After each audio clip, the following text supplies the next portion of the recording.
All right, so now we've had a comprehensive review of all of the different boards. Yeah, we did side-by-side comparison, one after the other, after the other, after the other. So we were able to jump around and hop on one and jump on another and really tried to figure out what some of these features are and how they contribute to the feel of the board. And what makes it tick. Yeah. So, after having ridden a bunch of them, I've started to realize, that there's a lot of different features that really really help the board feel the way that it should. For example, on this guy, it's really low to the ground. And it feels great for pushing, and it's nice and comfortable, but it really detracts from the performance of the board. It doesn't feel very aggressive, but it's nice because it really cradles your feet and locks them in to prevent them from being able to move as much, which is great if that's what you want, but I like to walk around in my boards a lot more, which means a board that has severely less concave and less surface geometry makes it a lot easier to be able to maneuver your feet around to find that sweet spot. The problem with this board, however, is it has so little feature that it's difficult to find the edge of the board. The board does not communicate with you. Yeah, so you're constantly, looking down to check where your feet are. Or you just... like, oh, there's the foot wheel. Off of the deck, and you get a little bit of wheel bite that reminds you where your feet are. So I'd like to have more feedback, which has been much more incorporated in these later versions of the Braincleaner. Ironically enough, the very first version of the Braincleaner I preferred to the second version, but the third version I thought was better than both the first two. And the reason I liked the third version the most was because it had more subtle features. Some of the elements of concave and, actually somewhat convex surfaces were much more subdued. So they weren't interfering with my feet as much, which made the board feel a lot more comfortable because I wasn't fighting with the board. But it provided a lot of feedback to tell me where my feet are located without having to look at them so that I could find that sweet spot. And it invited me to move my feet around to really find that sweet spot without, the penalty of walking off the skateboard deck. So, the idea of being able to move your feet around is really one of the key goals I had with the Braincleaner project. I see it as kind of a really go-get-'em carver, right? Yeah, I mean, if you can put your feet in the right place for the right kind of turn, and you can confidently do that, heel side and toe side, I mean, moving your feet around, I think, is fun. It gives you the opportunity to really put your weight on the point of best turning.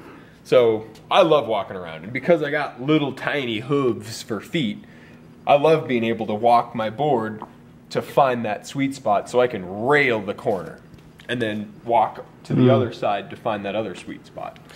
So the earlier boards didn't accommodate my riding style very well because they were designed to have one foot location and that's it. So, obviously we overshot it here, and we're starting to find that happy medium with the more recent. Well, I mean, we didn't have a whole lot of control over this one. Yeah. I mean, this is what we gave them, this is what we got back. So, now, this one's actually my favorite, and I think the reason I don't like this one as much is because I like the how flexy this one is. And I think that's the main reason. The other reason is it's got the shape right here that I really like that's been too mellowed out for me on this one. And it's just right here. Everywhere else, I like the shape. And I think the difference between me liking this, how flexy this one is, and versus Riley liking how flexy this one is, I think it just might be a difference of weight, because this one's still flexy for me. It's just not quite what I like.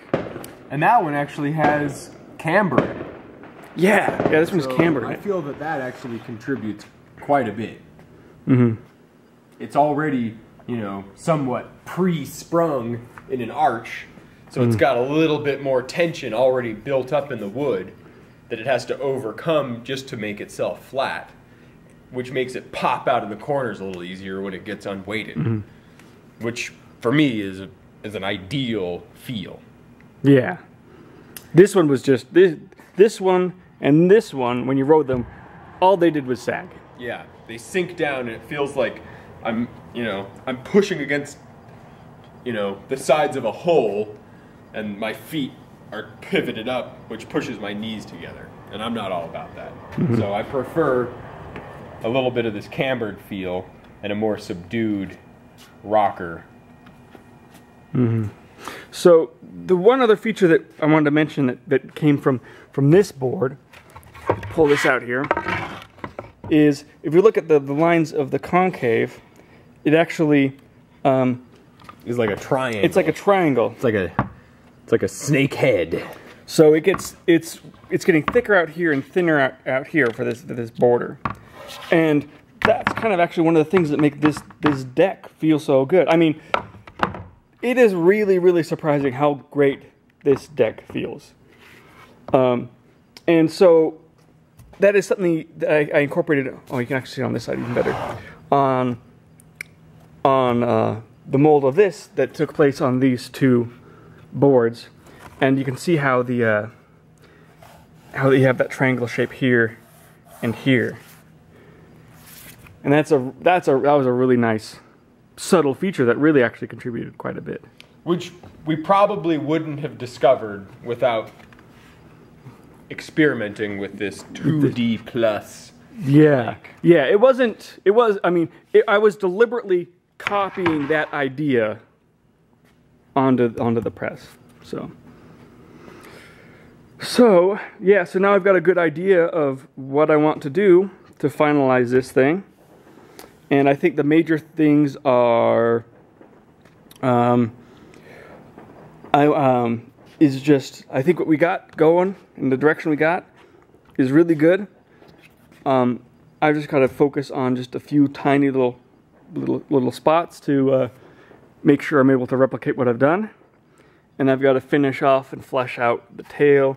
And I want to put a little lip on the nose. So you got a tiny little kick on the nose as well. Heck yeah. So I think the wheelbase feels pretty well dialed for the type of riding that we're going to be using it for. The width seems in the right place. The kicktail feels amazing. Oh, so one thing I want to address real quick. The cutout. If this was made out of, we got the chance to make this out of maple or out of birch ply, would you feel completely confident in a board that has cutout like that? If it's got the Formica on it? I don't know. I couldn't tell you. Okay. I like the way it feels. I mean,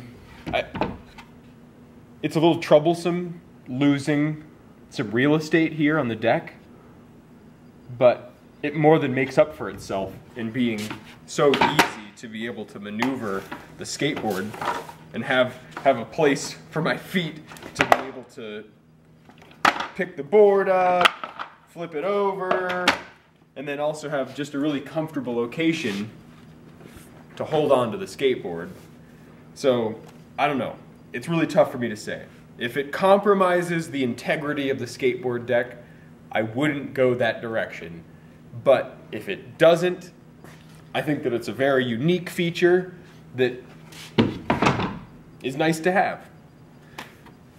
So I can't say for sure whether it does or not, or whether you're confident or not. Because I'm not totally opinionated on it right now.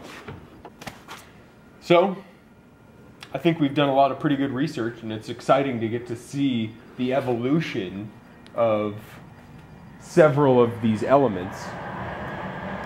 Going back years. And being able to incorporate those elements into another generation of skateboard deck.